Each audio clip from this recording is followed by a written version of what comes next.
ETF index mutual funds నేర్చుకుని stock మార్కెట్లో రాణించాలనుకుంటున్నారా? వెంటనే ఈ నెంబర్కి కాల్ చేయండి.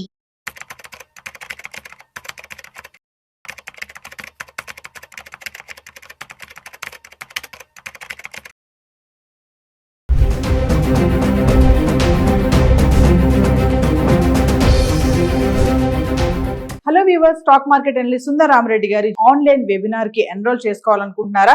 ఎస్ఐపి ప్లాన్ గానీ, ఫైనాన్షియల్ ప్లానింగ్ గానీ, మరి రిటైర్మెంట్ ప్లాన్ ఎలా చేసుకోవాలి, కిడ్స్ ఉన్నారు, కిడ్స్ కి సేవింగ్ స్కీమ్స్ గానీ, ఇలాంటి డీటెయిల్స్ అని తెలుసుకోవాలనుకుంటున్నారా? మరి ఫీజు వచ్చేసి 4444. మరి కింద కనిపిస్తున్న నెంబర్ కి కాల్ చేసి రిజిస్ట్రేషన్ చేసుకోండి. నమస్తే, welcome back to Suman TV. ప్రస్తుతం మనతో పాటు ఉన్నారు stock market analyst Sundar Rama Reddy గారు. నమస్తే సార్. నమస్తే సార్, మనం బంగారం ధరల గురించి చాలా వీడియోలో మాట్లాడుకున్నాం. ఈ రోజు చూసుకుంటే 1,02,000 ఉంది. ట్రంప్ టారిఫ్ ఎఫెక్టే దీని మీద ఉందంటారా? అంటే తగ్గినా పెరిగినా కూడా మామూలుగా బంగారం పెరగడానికి తగ్గడానికి కొన్ని కారణాలు చెప్తా ఉంటారు. గ్లోబల్ వార్మింగ్ అంటారు, ఇంటర్నేషనల్ ఎఫెక్ట్స్ అంటారు. మరి టారిఫ్ ఎఫెక్ట్ ఎలా పడింది అంట దీన్ని? బేసికల్ గా వరల్డ్ ఎప్పుడైతే అన్సర్టనిటీ గురి అవుతుందో అప్పుడు న్యాచురల్ గానే ఈ కమోడిటీస్ అన్ని మూవ్ అవుతా ఉంటాయండి. అండ్ గోల్డ్ చాలా స్టేబుల్ గా ఉంటుంది ఆ ₹1,00,000 దగ్గర అరౌండ్. అంత ఈజీగా ఏం డ్రాప్ అవ్వదండి. సో ఇలా అన్సర్టనిటీ వస్తే ఉలిక్కి పడిద్ది గోల్డ్, మళ్ళీ ఎంతకంత పెరుగుతూ ఉంటుంది అనమాట. ఇప్పుడు గోల్డ్ సిల్వర్ చాలా హాట్, చాలా ఆల్ టైమ్ హైలో చాలా స్ట్రాంగ్ గా ఉన్నాయి. మనం లాస్ట్ ఇయర్ లాగా 40-50 ఎక్స్పెక్ట్ చేయకూడదు కానీ, బట్ ఇయర్లీ 12% కావాలి అనుకుంటే మాత్రం గోల్డ్ ఇన్వెస్ట్ చేసుకోవచ్చు. డెఫినెట్గా బ్యాంకులతో పోల్చుకున్నా, బ్యాంకు వడ్డీ రేట్తో పోల్చుకున్నా, రెంటల్ ఇన్కమ్తో పోల్చుకున్నా గోల్డ్ ఇది బెస్ట్ అసెట్. రెండోది హెడ్జింగ్ బాగా యూజ్ అవుతుంది. అంటే ఎవరైనా ఈక్విటీ మార్కెట్లో కనుక్కుంటే కనుక, స్పెక్యులేషన్ చేసే వాళ్ళు కనుక్కుంటే హెడ్జింగ్ కోసం దీన్ని చేసుకోవచ్చు. ఎందుకంటే ఈక్విటీ ఇప్పుడు నిఫ్టీ మనం చూసామనుకోండి, 6 వారాల నుంచి కంటిన్యూస్ పడుతూనే ఉంది. 5 వారాలు కంప్లీట్ అయ్యి ఇది మనం 6వ వారానికి ఎంటర్ అవుతున్నాం. 5 వారాల నుంచి కంటిన్యూస్గా ఎవరైనా గోల్డ్ ఇన్వెస్ట్ చేసి ఉంటే వాళ్ళకి ఇంకా ప్లస్ 2%, 3% వచ్చి ఉంటుంది అనమాట.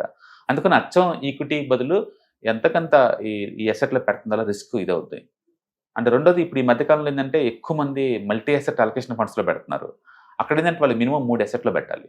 అది గోల్డ్ కావచ్చు, సిల్వర్ కావచ్చు, రియల్ ఎస్టేట్స్ ఇన్వెస్ట్మెంట్ ట్రస్ట్ కావచ్చు, డెట్ కావచ్చు, ఇంటర్నేషనల్ మార్కెట్స్ కావచ్చు, ఇట్లా ఎక్కడో చోట పెడతా ఉంటారు అనమాట. దాంతో ఫండ్స్ ఎక్కువ అవుతుంది గోల్డ్కి. దాంతో ఆటోమేటిక్గా ఇది పెట్టడం స్టార్ట్ అవుతుంది. ఏదేమైనా వరల్డ్ వైడ్గా అన్సర్టనిటీ ఉన్నంతకాలం, పర్టికులర్ ఈ ట్రంప్ ప్రెసిడెంట్గా అమెరికాలో ఉన్నంతకాలం ఖచ్చితంగా అన్సర్టనిటీ ఉంటుంది. అన్సర్టనిటీ ఉన్నంతకాలం గోల్డ్ ఎంతకంత స్టేబుల్గా అయ్యడం ఛాన్స్ ఉంది. కాబట్టి మనం గోల్డ్ రేంజ్ని వరస్ట్ అనుకుంటే 90,000, బెస్ట్ అనుకుంటే 1,10,000 ఎక్స్పెక్ట్ చేయొచ్చు. ఈ రేంజ్ లో తిరిగింది next 1 year. So coming to silver చూసుకుంటే కూడా అందులో కూడా కొంచెం హెచ్చుతగ్గులు కనబడుతున్నాయి ఈ మధ్య చూసుకుంటే. 1,00,000 నుంచి కొంచెం పడినది ఉంది, మళ్ళీ పెరిగింది కూడా ఉంది. సిల్వర్ ముందు కూడా బంగారం కంటే దీనికి ఎక్కువ ప్రయారిటీ ఉంటుంది అంటారా? డెఫినెట్ గా, ఎందుకంటే ఇది ఇండస్ట్రియల్ యూటిలిటీ ఎక్కువ కదండి. బంగారంకి ఏమో ఇన్వెస్ట్మెంట్ వాల్యూ ఎక్కువ ఉంటుంది, బట్ సిల్వర్ కి ఇన్వెస్ట్మెంట్ వాల్యూతో పాటు ఇండస్ట్రీ యూటిలిటీ చాలా ఎక్కువ ఉంటుంది. అండ్ రాను రాను ఎలక్ట్రికల్ గూడ్స్ ఎక్కువ వాడుతుంటారు కాబట్టి, అందులో కండస్టర్లు ఇవి వాడుతుంటారు కాబట్టి డెఫినెట్గా వస్తుంది. రెండోది, వరల్డ్ వైడ్గా మైనింగ్ కూడా బాగా తగ్గిపోయింది. అండ్ సెకండరీ ఉన్న మెటీరియల్ తోటి బాగా డిమాండ్ అవుతుంది అనమాట. అందులో charts almost 40 years charts breakout అయినాయి. కొంచెం లేట్గా బయలుదేరిన గోల్డ్తో కంపేర్ చేసుకున్నప్పుడు సిల్వర్కి హ్యూజ్ డిమాండ్ వచ్చే ఛాన్స్ ఉంది. కాబట్టి సిల్వరే ఎక్కువ వచ్చే ఛాన్స్ ఉంది నెక్స్ట్ 1 yearలో. కాబట్టి వాలటిలిటీ ఎక్కువ ఉంటుంది. ఇది ఎంత వాలటిలిటీ అంటే, నిన్న కాపర్ 20% డ్రాప్ అయింది సింగిల్ డే. అందుకని మెటల్స్ డిస్టర్బెన్స్ ఎక్కువ ఉంటుంది. But gold silver more stable. మరి కాపర్ లాగా అంత పడిద్దని అనుకోను, కానీ ఇట్స్ మోర్ స్టేబుల్. ఇయర్లీ మీకు 12% చొప్పున కావాలనుకుంటే మాత్రం డెఫినెట్గా యాడ్ చేసుకోవాల్సింది మెటల్స్. మామూలుగా ఇప్పుడు శ్రావణ మాసం స్టార్ట్ అయింది, పెళ్లిళ్ళ సీజన్ కూడా. మరి ఈ టైంలో కూడా బంగారం ఇలా పెరుగుతుంది అంటే మరి తగ్గే ఛాన్స్ ఏమైనా ఉంటాయంటారా? చెప్పాను కదా, వరల్డ్ వైడ్గా అన్సర్టనిటీ నడుస్తుంది. మామూలుగా ఏంది 90 days కల్లా ట్రంప్ వరల్డ్ మొత్తం ట్యాక్స్ ఫిక్స్ చేస్తారని చెప్పాడు. మొత్తం మీద ఆయన ఫిక్స్ చేసుకుంది 7 countries తోటే. తర్వాత August 1 డెడ్ లైన్ అన్నాడు. ఇప్పుడు నిన్నేమో August 7 తర్వాత అన్నాడు. మళ్ళీ ఎంతకాలం పోస్ట్ పోన్ చేస్తారు. ఇలా పోస్ట్ పోన్ ఉన్నంతకాలం అన్సర్టనిటీ ఉంటుంది ఈక్విటీలో అన్సర్టనిటీ ఉన్నంతకాలం అండ్ గోల్డ్ సిల్వర్ ట్రావెలింగ్ చేసే ఛాన్స్ ఎక్కువ ఉంది. ఈ మధ్యకాలంలో బ్యాంకులు కొంటున్నాయి కాబట్టి, బ్యాంకుల నుంచి, ఇన్వెస్టర్స్ నుంచి, అన్సర్టనిటీ నుంచి, అంటే మల్టీ అసెట్ అలొకేషన్ ఫండ్స్ నుంచి డిమాండ్ బాగుంది కాబట్టి గోల్డ్ అంత ఈజీగా డ్రాప్ అవుతుంది మనం అనుకోకూడదు. అరౌండ్ ఈ 1 lakh దగ్గర రొటేట్ అవుతూనే ఉంటుంది నెక్స్ట్ 1 year కూడా. హ్యూజ్ గా గోల్డ్ కొనాలి అనుకునే వాళ్ళకి ఈ టైం కరెక్టే అంటారా? ఏ పర్పస్ కోసం కొంటారు అనేది ఇంపార్టెంట్. మీరు ఏదైనా అసెట్ మీరు పెట్టారనుకోండి, ఆబ్జెక్టివ్ ఏంటి అంటే, మీకు ఏ గోల్ తోటి మీరు పెట్టడం చాలా ఇంపార్టెంట్. లాంగ్ టర్మ్ కోసం అనుకున్నప్పుడు ఎస్ఐపి రూట్లో కొనుక్కుంటే బెటర్. ఎమోషనల్గా లాస్ట్ ఇయర్ 40 పెరిగింది కదా, ఈ సంవత్సరంలో 40 వచ్చి దానికి అలా కొనకూడదు. ప్రతి ఎసెట్కి సైక్లికల్ నేచర్ ఉంటుంది. అంటే కొన్నిసార్లు ఫాస్ట్ పోతే, కొన్నిసార్లు ఫ్లాట్ కొంటే, కొన్నిసార్లు డిక్లైన్ అవుతూ ఉంటాయి.